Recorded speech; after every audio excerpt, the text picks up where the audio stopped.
السلام علیکم دوستو۔ تو کیسے ہیں آپ لوگ؟ تو دوستو اس ویڈیو میں ہم جس بارے میں بات کرنے والے ہیں وہ ہے کہ شریعت کے اندر معذور شخص کون ہے۔ تو سب سے پہلے جانتے ہیں کہ معذور کی تعریف کیا ہے۔ اس کی تعریف ہے کہ ہر وہ شخص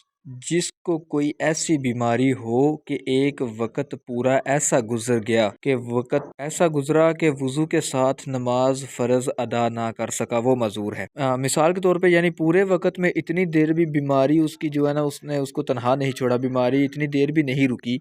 کہ وضو کر کے وہ نماز ادا کر سکے۔ اور اس کا حکم یہ ہے، مطلب معذور کا حکم یہ ہے کہ اس کے لیے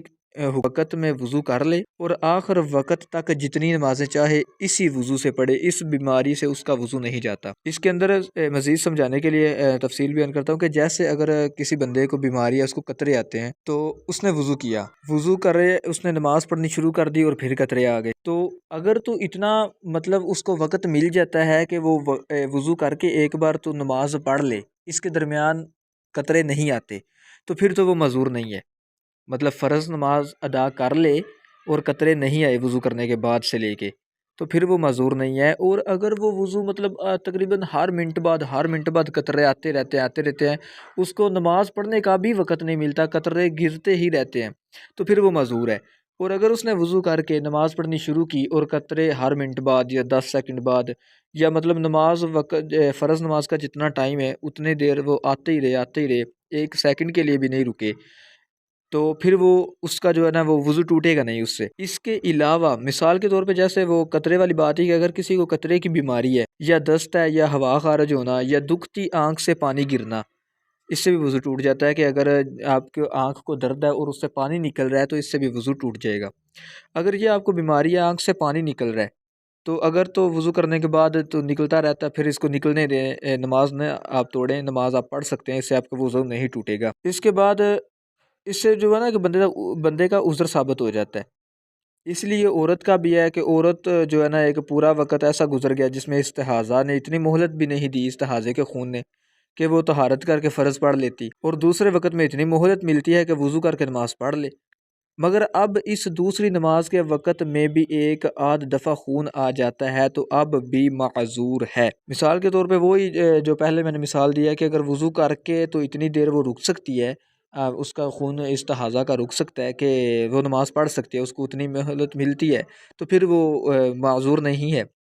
اور اگر اس کو مہلت نہیں ملتی، اس کو پتہ ہے کہ میں وضو کر کے آؤں گی، یہ کپڑے پھر ناپاک ہو جائیں گے، وہ خون پھر سے نکلے گا یا جو بھی ہے، تو یہ عذر ثابت ہے، یہ شرعی معذور ہے، تو اس لیے یہ نماز پڑھ سکتی ہے، وہ اس کا وضو نہیں ٹوٹے گا۔ اس کے کپڑے جو ہے نا اگر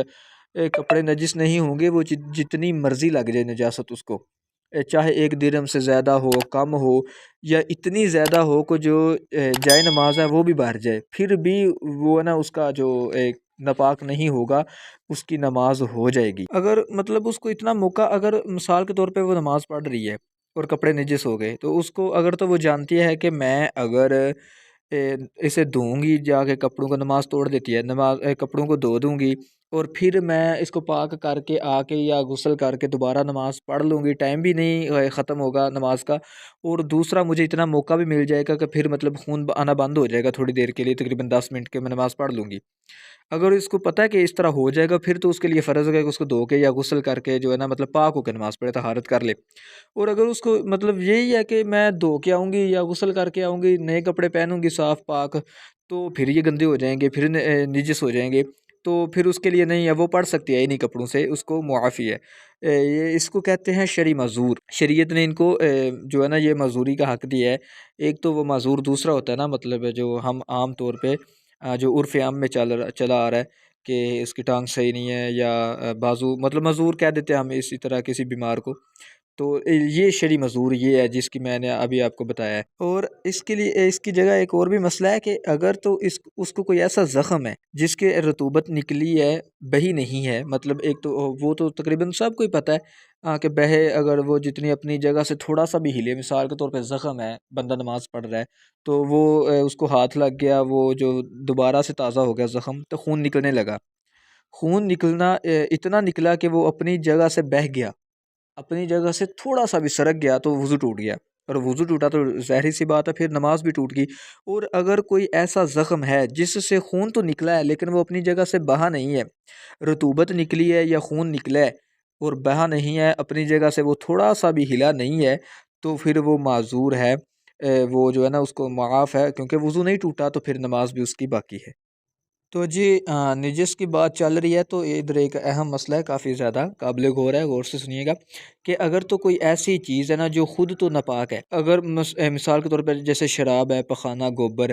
ایسی چیزیں جب تک اپنی اصلی حالت میں رہتی ہیں نا تب تک وہ ناپاک ہی رہتی ہیں، اور اگر وہ اپنی اصلی حالت چھوڑ کر کسی دوسری حالت میں جو ہے نا وہ مل جائیں،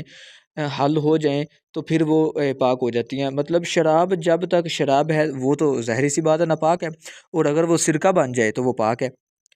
اسی طرح گوبر جو ہے یہ اپلا بناتے ہیں گاؤں میں عورتیں وغیرہ، تو یہ تو ناپاک ہیں، لیکن جب وہ اس کو آگ جلائے گی وہ راکھ بن جائے گی تو پھر یہ پاک ہو جائے گا۔ اسی طرح اور بھی کئی چیزیں ہیں، اسی کا الٹا ہے، مسئلہ ہے یہ بھی کہ اگر جو ایسی چیزیں ہیں کہ جو خود تو پاک ہیں لیکن اگر ان کو کوئی نجس چیز لگ جائے وہ ناپاک ہو جیسی ہے، کہ کپڑا ہے، اگر اس کے اوپر شراب لگ گئی تو کپڑا جو ہے یہ نجس ہو گیا۔ ایسی چیزوں کے پاک کرنے کے کئی طریقے ہیں، بعض چیزیں جو ہیں یہ دھونے سے پاک ہو گئیں، بعض سوکھنے کے ساتھ، بعض رگڑنے کے ساتھ، اور کسی کو صاف کرنے کے ساتھ، ویسے ہی ہاتھ کے ساتھ صاف کر دے تو وہ پاک ہو گئیں، اور بعض کو جلنے کے ساتھ، یہ جیسے اوپر اپلا میں نے بتایا تھا، اور بعض جو ہے نا یہ دباغت و ذبح سے پاک ہوں گی،